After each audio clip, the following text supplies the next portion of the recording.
Though these tales share themes of caution and wonder, each region interprets them in its own way. Russian villages might envision Baba Yaga as a tyrannical witch, while Serbian lore sometimes lends her a more nuanced side. Historical events and local environments further shaped these narratives. A brutal winter might sharpen the menace of a forest demon, while milder climates could emphasize a spirit's helpful role. In every telling, such myths provided moral lessons, championing humility, respect for elders, and protection of one's community. Their longevity underscores the flexibility of tradition. Even centuries later, storytellers reimagine these creatures, keeping the old magic alive.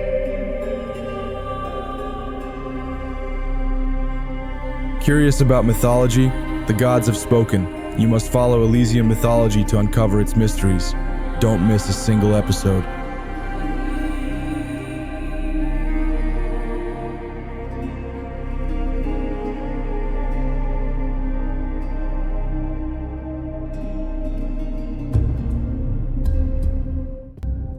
The Alkonost is a half-bird, half-woman figure with a voice so affecting it can summon great joy or deep melancholy.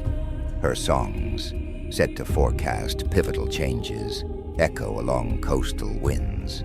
One legend claims that while she guards her eggs on the shore, the weather remains calm. Some depictions weave in a near-divine aura, suggesting she comes from paradisiacal realms.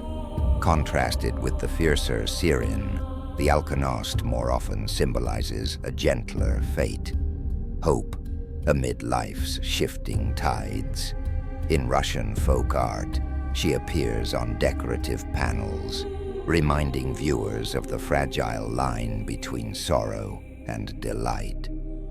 An offshoot of the dragon's Magi, the Ajdaya stands out with its odd number of heads, commonly 3, 5, or 7, and a penchant for fiery destruction. It reportedly lairs in caves so remote that few dare approach. According to some Serbian traditions, even St. George battled an Ajdaya rather than a typical dragon, confirming its feared status. Not only can it spew fire, but local tales claim it causes earthquakes when particularly enraged. Early Slavs sometimes cast the Ajdaya as a metaphor for catastrophe, highlighting humanity's struggle against seemingly unstoppable forces. Perhaps the most iconic figure in Slavic myth, Baba Yaga travels the dark forest in a mortar, occasionally steering with a pestle.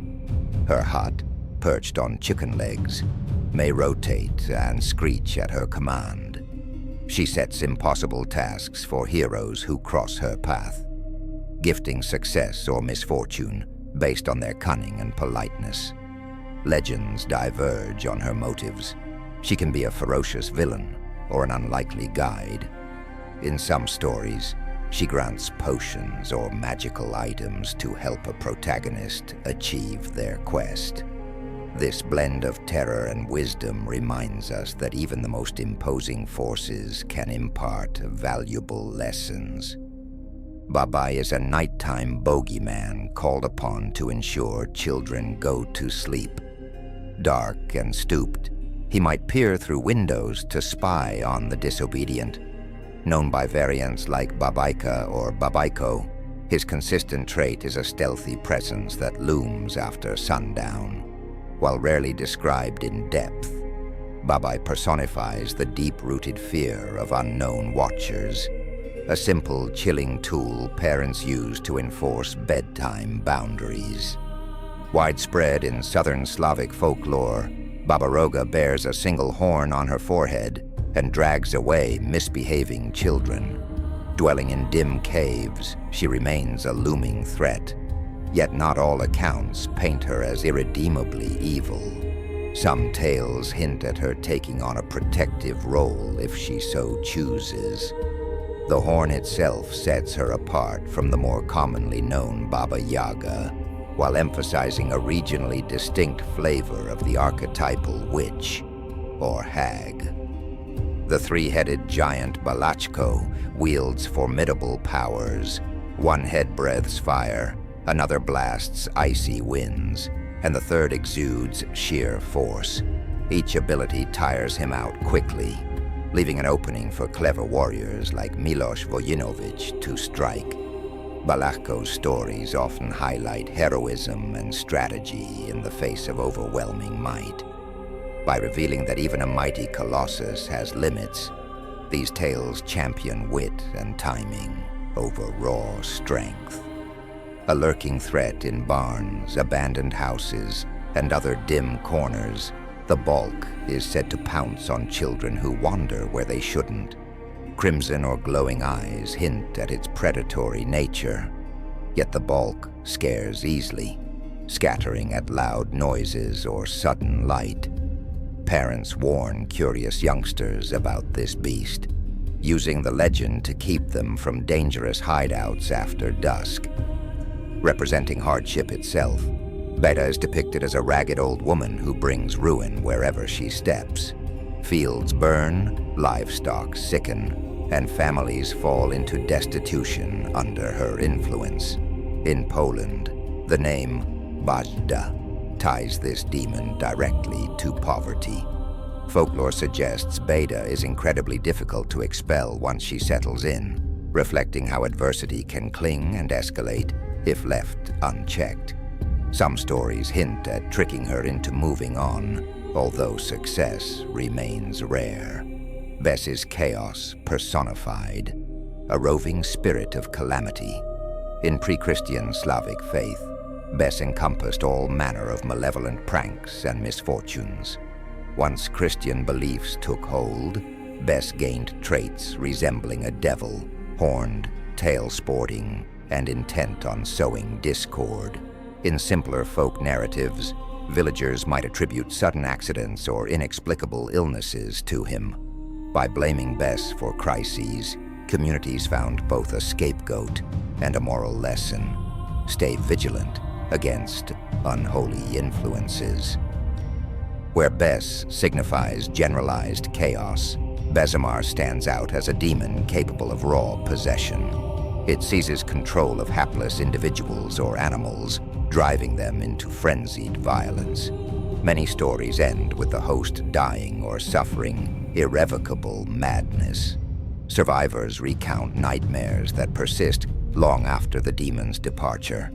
This cautionary theme underscores the horror of losing one's mind or will to malevolent forces.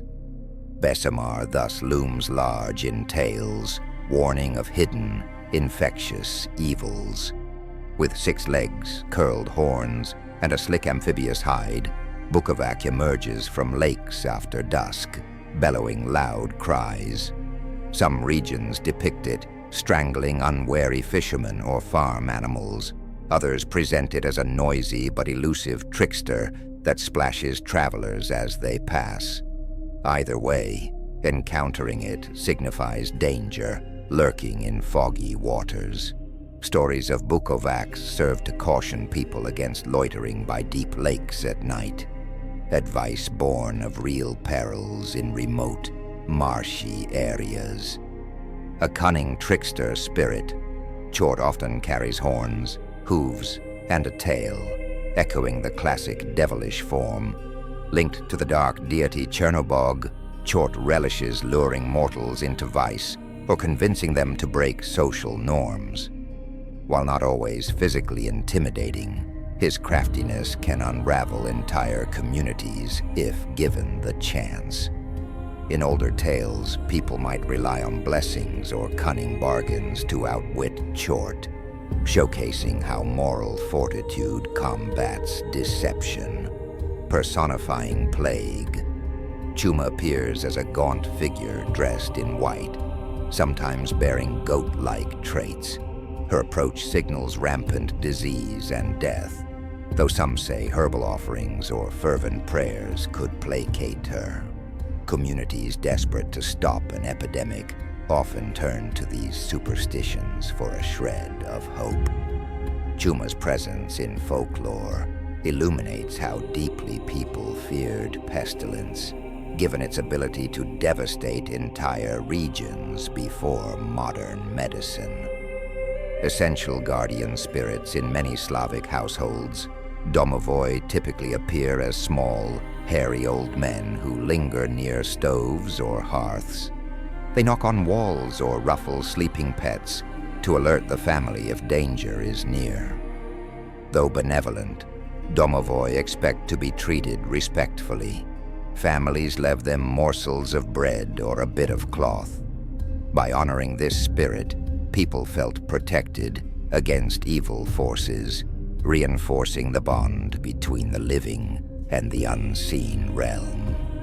Derived from the soul of an unbaptized infant or a deeply sinful individual, the Drekavac manifests as a childlike specter or eerie canine. Its shriek can carry across fields at night, foretelling death or misfortune. Fearing this wailing creature, communities regarded proper rites for the deceased as paramount. Drekavac legends reminded people that restless spirits might roam if denied a rightful farewell.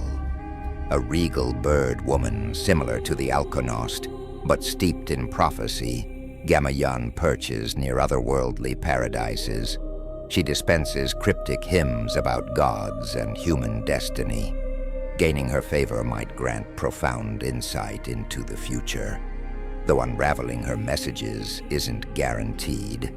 In some versions, Gamayun serves as Velis's messenger, bridging the mortal world and divine wisdom. Her presence underscores a recurring motif.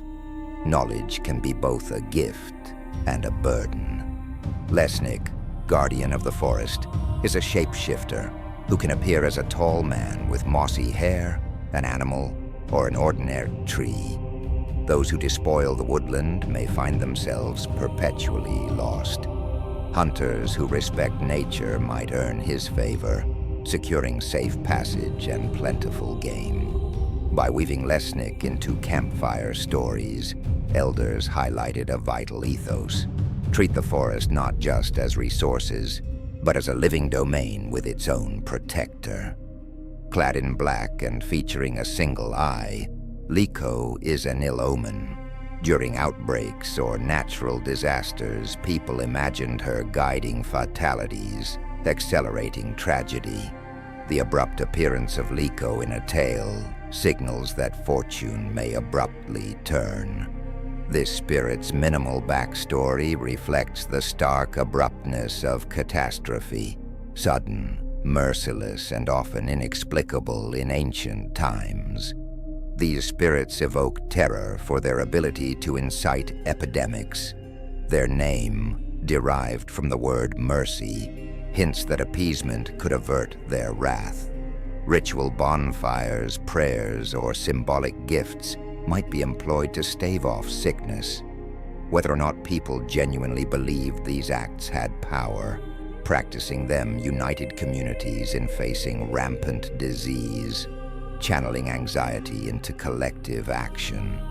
Mora is the feminine essence of nightmares, sliding into bedrooms to press on a sleeping victim's chest and induce terrifying dreams.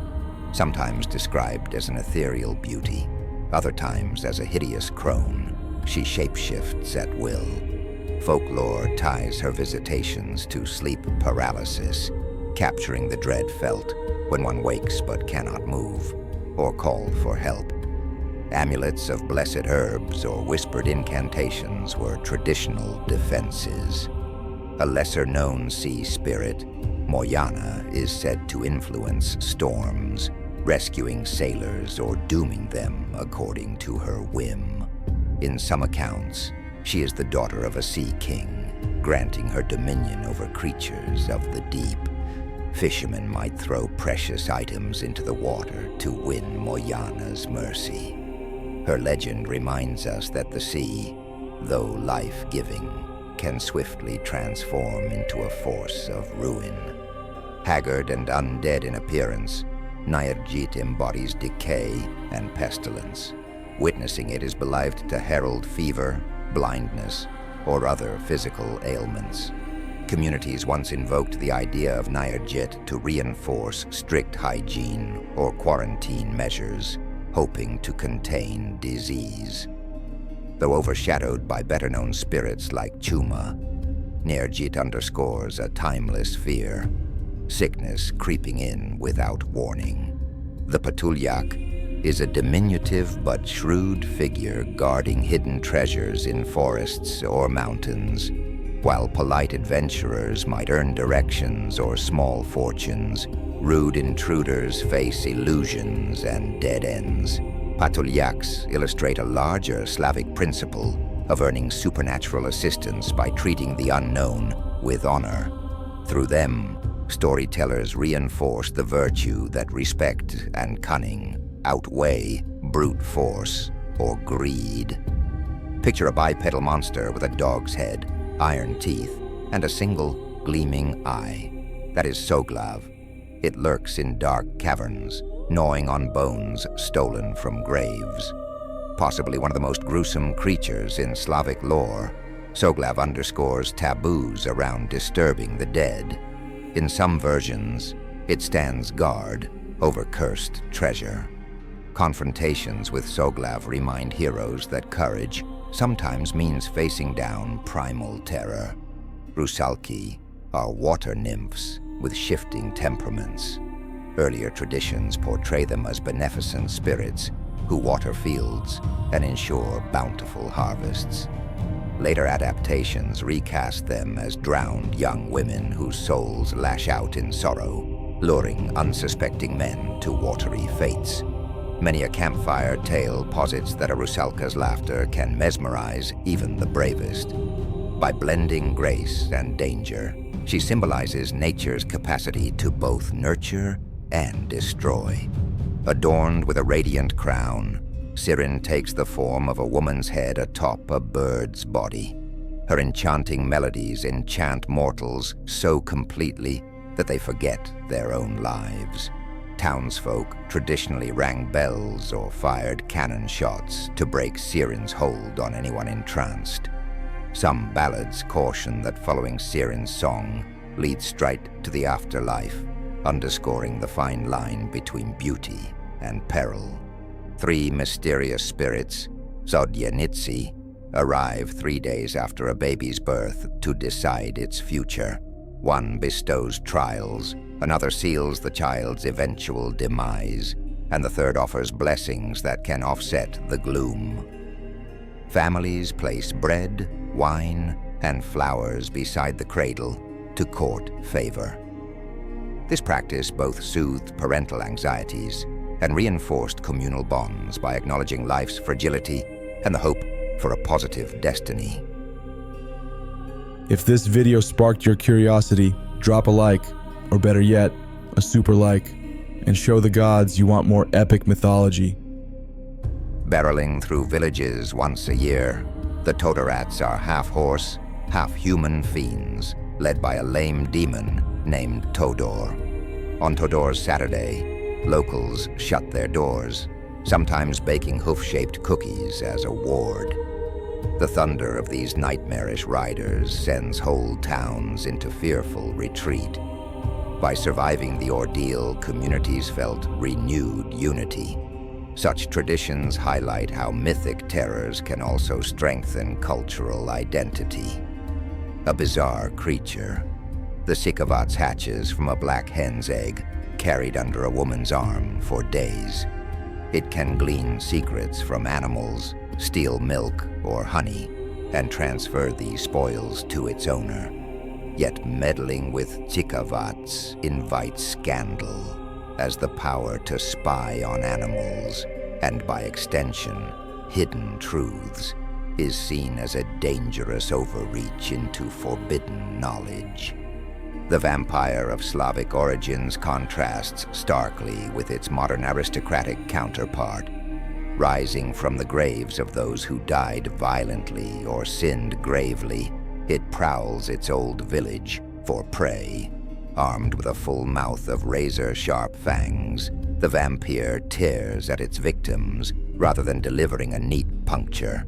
Townspeople used wooden stakes, holy objects, or vigilante patrols to thwart any sign of undeath. By facing the vampire, communities confronted their nightmares of betrayal from within. Golden-haired and eternally youthful, Avela sports delicate wings and roams wild places. She can heal a worthy traveler or curse one who offends her. Stealing her garments robs her of flight, binding her to the mortal world. A trope illustrating how magical power and personal freedom are closely linked. Vela tales range from romantic epics to grim punishments, showcasing the transformative influence of enchanted beings. With mossy skin, a greenish beard, or even fish-like features, Vodeniak lingers in lakes and rivers, surfacing at night to snare victims. Fishermen sometimes offer small sacrifices to appease him. A mishap at the mill or snapped fishing lines might be blamed on his meddling, though overshadowed by more famous water spirits like the Rusalka. Vodeniak's role underlines humankind's respect and apprehension toward the mysterious depths. In Slavic lore, one becomes a Vukodlak, werewolf, not by bite, but by donning an untanned wolf pelt, because wolves command reverence as powerful natural hunters. Wearing their skin unprocessed is a heinous deed.